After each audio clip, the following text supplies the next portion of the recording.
Okay, we're starting a training video here, and this is to go through the proper procedure on installing deck railing. Okay, so we've already missed a few steps. Initially, when we roll up onto the job site, we'll just have a trailer that's full of rail.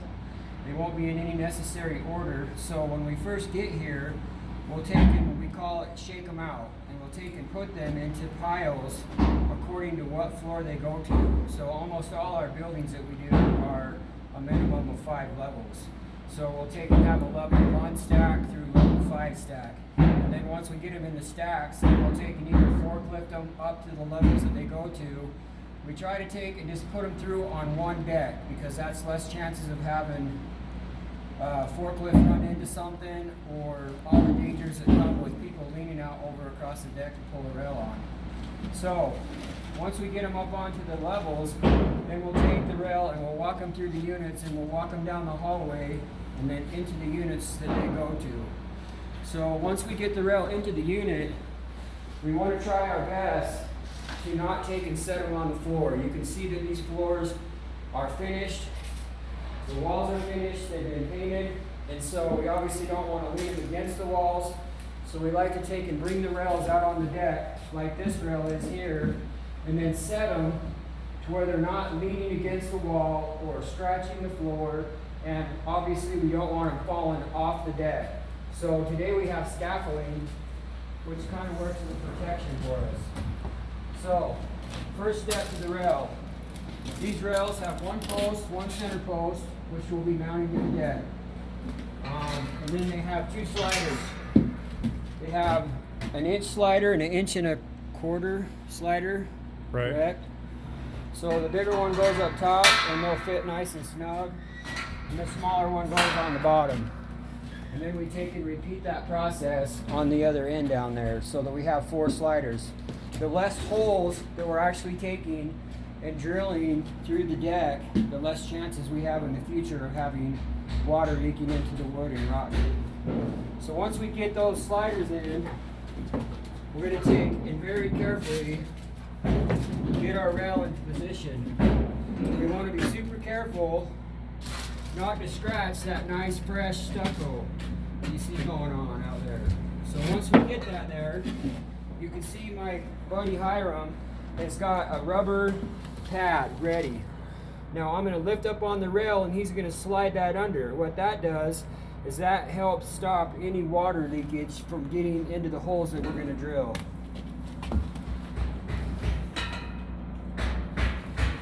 So we got that in place. Now we want to take and measure off the front of the deck to the inside of the post. And we go 5 inches. And I've done so many of these that I can pretty much just eyeball it, but you can see that we're set at 5 inches. So now we're going to take our drill with our 1/4 inch drill bit and we're going to pre-drill these holes. And we pre-drill them so that we can take and shoot caulk into them, which then in turn takes and seals the hole and doesn't allow water to leak through. So I'm going to take and put my level on top of the rail like I got it, and I'm going to take and level out the rail before I drill the hole. But once again, before I drill, I'm going to take and look down the front side of the rail, and I'm going to make sure that I have an even reveal going all the way across, which I do. So my rail's level, and I'm going to go ahead and drill my first hole.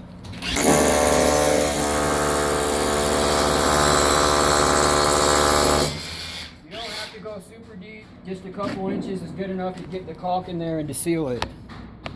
So now Hiram is going to take the caulk, and we're using a new caulk today, so he's going to take and squirt it into the hole like so. Okay, see how that just dragged like that? Grab a rag out of the bag. We have to be super careful with this new caulk. It's black, and it's obviously the opposite color of our stucco. And now we've got that on there, and it's not wiping off. So we need to take and make another step to ensure that doesn't happen again. So now we're going to take the impact. We're going to take a 3/8 by 3.5 lag, and we're just going to tighten it up. Battery. Battery? Yeah. So is there a reason that we use the mason bits versus, say, a wood bit or any other type of, say, metal bit? So the mason bits allows us to drill straight in, and it doesn't wind up any of the, there's chicken wire behind there, there's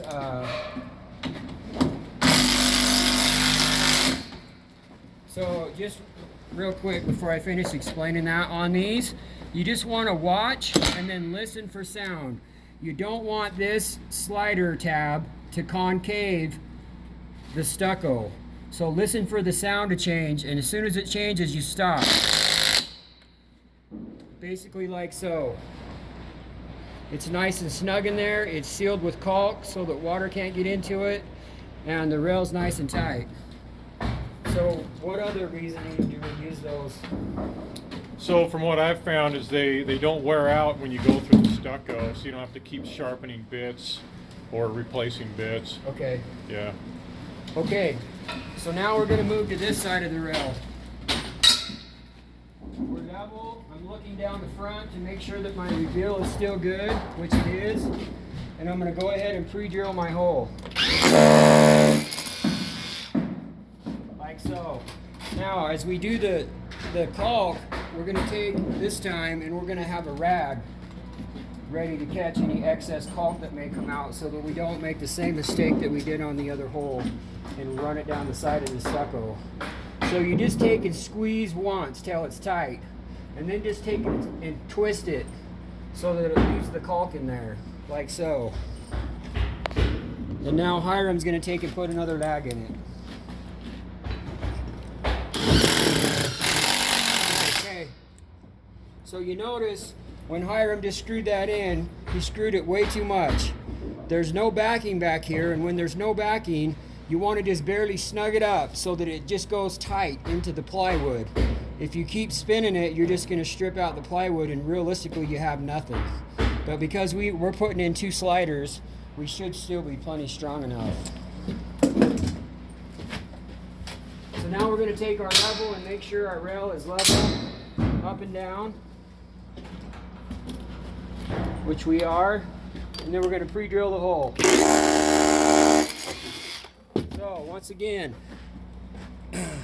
no real solid backing. We're going to take and shoot our caulk in there, twist it to make sure we're not running it down the stucco. And then this time when we put this lag in, we're just going to snug it up so we don't strip it out.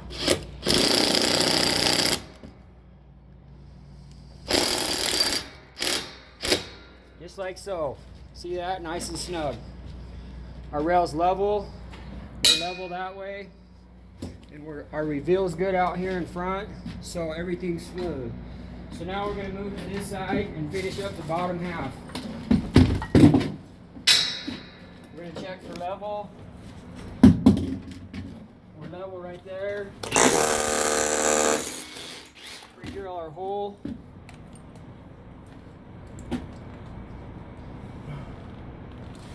Shoot some caulk in there. Always remember to release your caulk valve after you pull the trigger. If you don't, it will keep pouring out caulk wherever you lay it down at. Now we're going to take and put our lag in. Just snug. Just like so. Now when you can tell there's backing, you can tell by the Yeah. sound and the feel. So now we're going to do our base plate. So we're going to take and pre-drill both these holes. We got some good backing going on.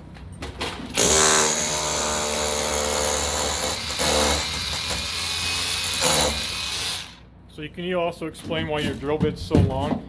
So my drill bit is extra long so that I'm able to take and reach over top of the rail. You see that we have this screen built in and we can't reach through the rail. Also, I'll show you when we put the lags in that we have an extra long extension that goes onto the impact gun.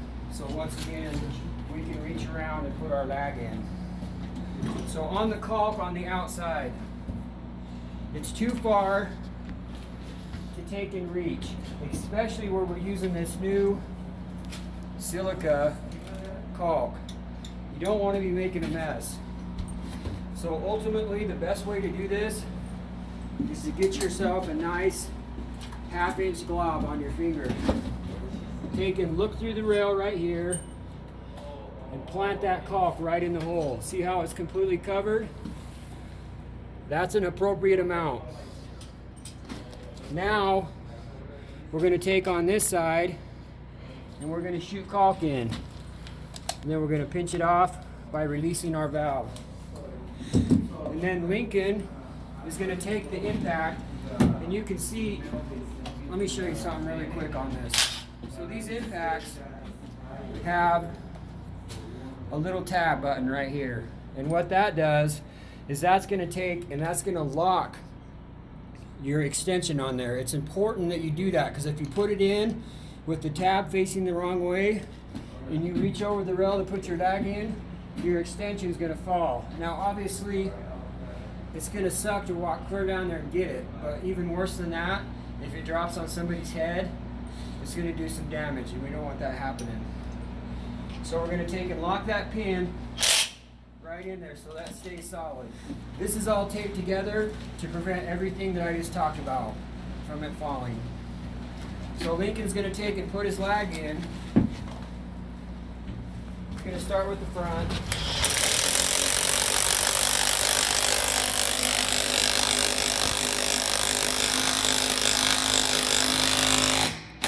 Just till it's snug, so it's nice and tight.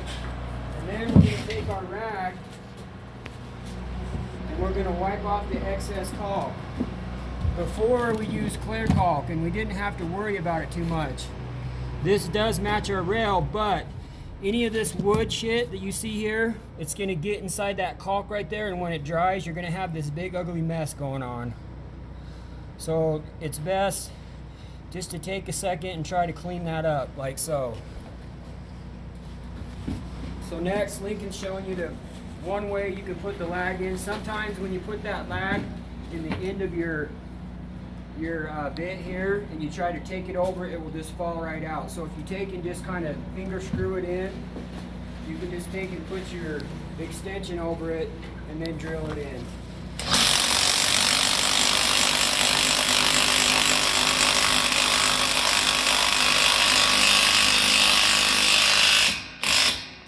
Good.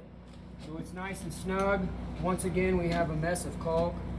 So we're just going to take this rag and reach around and do our best to clean it up.